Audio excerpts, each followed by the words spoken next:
اعوذ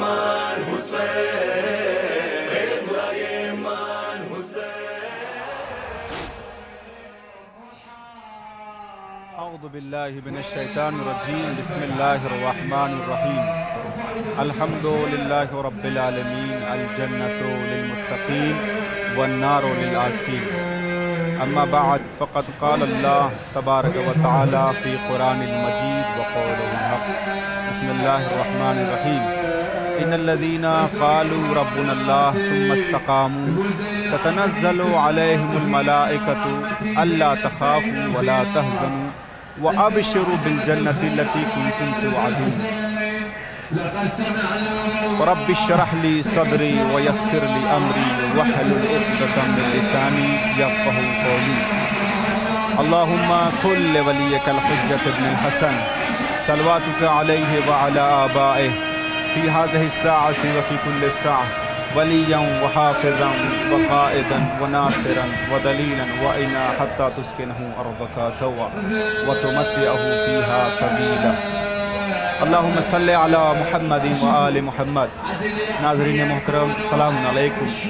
میں اس وقت کربلا معلیٰ میں آپ سب کی طرف سے، آپ کے اہل ویال کی طرف سے نائب زیارت ہوں.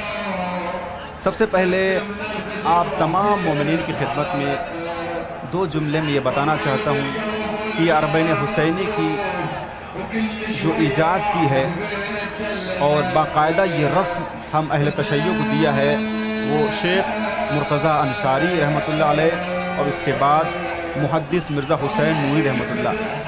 ان کے بلندی درجات کے لیے 3 مرتبہ صلوات پڑھ کر اللہم صلی علی محمد و آل محمد، اللہم صلی علی محمد و آل محمد، اللہم صلی علی محمد و آل محمد.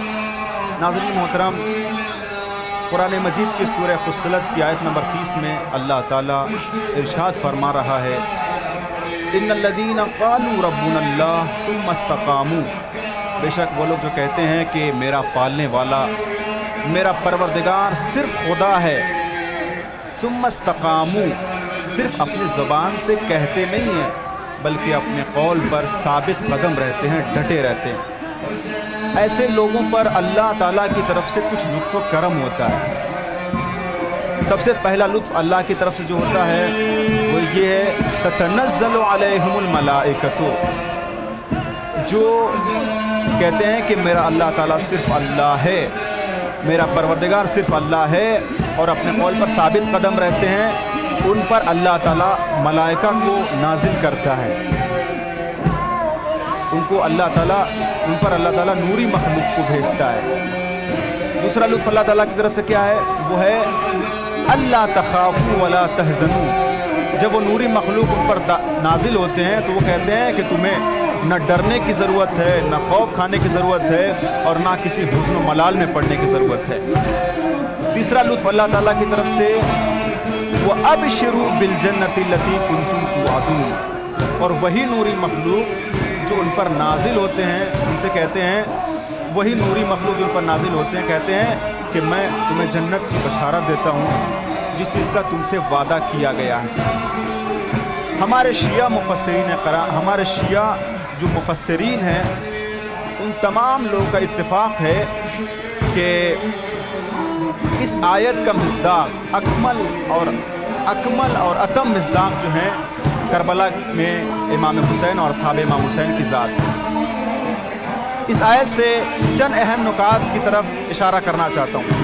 سب سے پہلا نقطہ جو اس آیت کا ہے وہ یہ ہے خوف اور حزن میں فرق کیا ہے. خوف یعنی مستقبل میں جو ہم پر اور آپ پر جو سخت حالات آنے والے ہیں ان سے نہ گھبرانا، اور حزن یعنی جو ہم پر یا تم پر ماضی میں سختیاں گزری ہیں ان پر صبر کرنا. دوسرا نقطہ وہ یہ ہے کہ اس وقت تک انسان کا ایمان کامل نہیں ہو سکتا اس وقت تک انسان کا ایمان کامل نہیں ہو سکتا جب تک اس کے اندر استقامت نہ پائی جائے، پائیداری نہ پائی جائے۔ تیسرا نقطہ، انسان ایمان اور استقامت کے ذریعے سے فرشتوں کو اپنے اندر جذب کر سکتا ہے۔ اس کی زندہ مثال کربلا کے میدان میں امام حسین اور صحابہ امام حسین ایمان کے اس آخر درجے پر تھے استقامت کے ذریعے امام حسین اور اصحاب امام حسین علیہ السلام کی ذات کہ خود فرشتے اللہ کی طرف سے آئے اور انہیں کہنا پڑا کہ ہم اس وقت تک نہیں جائیں گے، ہم اس وقت تک نہیں جائیں گے جب تک امام مہدی کا ظہور نہ ہو جائے، اور ہم اس وقت تک امام حسین پر درود و سلام بھیجتے رہیں گے جب تک قادرین امام حسین اپنے ہمارے وقت کے امام سے، امام زمانہ سے ان کا حساب و کتاب نہ ہو جائے۔ تیسرا نقطہ وہ یہ ہے کہ حق کی راہ میں ثابت قدم رہنے سے انسان کے اندر کا خوف اور ڈر ختم ہو جاتا ہے۔ جیسے کربلا کے میدان میں دیکھ لیجئے آپ، اصحاب امام حسین کی کیا کیفیت تھی، بنی ہاشم کے جوانوں کے اندر کیا کیفیت تھی۔ خود جناب علی اکبر کا یہ کہنا، بابا اگر ہم حق پر ہیں، موت ہم پر آ جائے یا موت پر ہم جا پڑیں کوئی فرق نہیں پڑتا۔ جناب قاسم کا کہنا، بابا موت جو ہے میرے نزدیک شہد سے زیادہ میٹھی ہے۔ اصحاب امام حسین کا کہنا کہ مولا اگر ہم حق پر ہیں، اگر ہمیں موت بھی آ جائے اس دین اسلام کی خاطر، پھر ہمیں زندہ کیا جائے، پھر موت آ جائے، اسی طرح 7 مرتبہ مجھے مارا جائے، زندہ کیا جائے، پھر بھی میں آپ کے نانا کے دین کے لیے اپنی جان قربان کرنے کے لیے تیار ہوں۔ یہ ہے قرآن مجید کے اس آیت کے چند اہم نکات۔ ہمارے اور آپ کے ذہنوں میں یہ سوال ہوگا اور ہے کہ امام حسین علیہ السلام کی یاد باقی رہنے کے علل و اسباب کیا ہیں؟ وہ کون سی وجوہات ہے جو 1400 سال سے لے کر آج تک اور انشاءاللہ قیامت تک امام حسین علیہ السلام کی یاد باقی رہے گی؟ بہت ساری وجوہات ہیں، جن میں سے سب سے پہلی وجہ امام حسین کی یاد باقی رہنے کی وہ یہ ہے ارادہ پروردگار۔ پروردگار کا ارادہ تھا اور ہے، خود پروردگار عالم نے قرآن میں کہا ہے کہ میرا ارادہ ہے اور تھا کہ کعبہ، حجر اسود، صفا اور مروہ، مینا، یہ تمام کی تمام چیز جو ہیں شاعر اللہ، اللہ کی نشانیاں ہیں، وہ باقی رہیں گی۔ اسی طرح امام حسین علیہ السلام کا غم، امام حسین علیہ السلام کی یادیں قیامت تک باقی رہیں گی۔ امام جعفر صادق فرماتے ہیں کہ من اراد اللہ بہ الخیر قذف فی قلبہ حب الحسین و حب زیارتہ، اللہ جس کے بارے میں خیر کا ارادہ کرتا ہے اس کے دل میں حسین ابن علی کی محبت اور شوق زیارت کو ڈال دیتا ہے۔ یہ کیا ہے؟ یعنی اللہ کا مصمم ارادہ ہے کہ امام حسین کی یاد قیامت تک باقی رہے۔ یہ ایک وجہ ہو گئی۔ دوسری وجہ کیا ہے امام حسین علیہ السلام کی یاد باقی رہنے کی؟ وہ ہے اخلاص۔ کربلا کے میدان میں امام حسین کا اخلاص، جناب زینب کا اخلاص دیکھیے۔ امام حسین آخری وقت ہے امام حسین کا عصر عاشور، تمام کے تمام اصحاب مارے گئے، انصار مارے گئے، بنی ہاشم کے تمام جوان شہید کر دیے گئے۔ امام حسین اپنا سر سجدے میں رکھتے ہیں اور کہتے ہیں پروردگارا میں نے عالم خلقت سے اپنا رشتہ توڑ لیا ہے تیری چاہت میں، تیری رضا کے لیے۔ پروردگارا میں نے اپنے بچوں کو یتیم کر دیا تاکہ تیرا دیدار نصیب ہو سکے۔ یہ اخلاص نہیں تو کیا ہے دین کی خاطر؟ جناب زینب کہ جو اپنے بھائی سے اتنی محبت کرتی تھی کہ اپنے بھائی کے بغیر نہیں رہ پاتی تھی، جب جناب زینب کی شادی ہوئی عبداللہ ابن جعفر طیار سے، 3 دن کے بعد امام حسین ملنے کے لیے گئے نا جناب زینب سے، تو کیا دیکھا جناب زینب ہیں جو گوشے میں بیٹھ کر زار و قطار گریا کر رہی ہیں۔ امام حسین قریب آئے اور کہا بہن زینب کیا تمہیں جناب عبداللہ ابن جعفر گھر کوئی پریشانی ہے؟ تو جناب زینب رونے لگی، کہے نہیں بھیا میں اس لیے رو رہی ہوں کہ 3 دن ہو گئے میں نے آپ کا دیدار نہیں کیا، میں نے آپ کو نہیں دیکھا، اس قدر محبت تھی۔ لیکن جب امام حسین شہید کر دیے گئے کربلا کے میدان میں، جناب زینب اپنے بھائی کے لاش پہ بیٹھ کر کہتی ہیں اللہم تقبل منا ھذا القربان۔ یہ اخلاص نہیں ہے تو کیا ہے؟ یہ جناب زینب کے اخلاص کی وجہ سے آج امام حسین کا ذکر باقی ہے، امام حسین کی یاد باقی ہے۔ دیکھیں جب جناب زینب کو شام لے جایا گیا اسیر کر کے،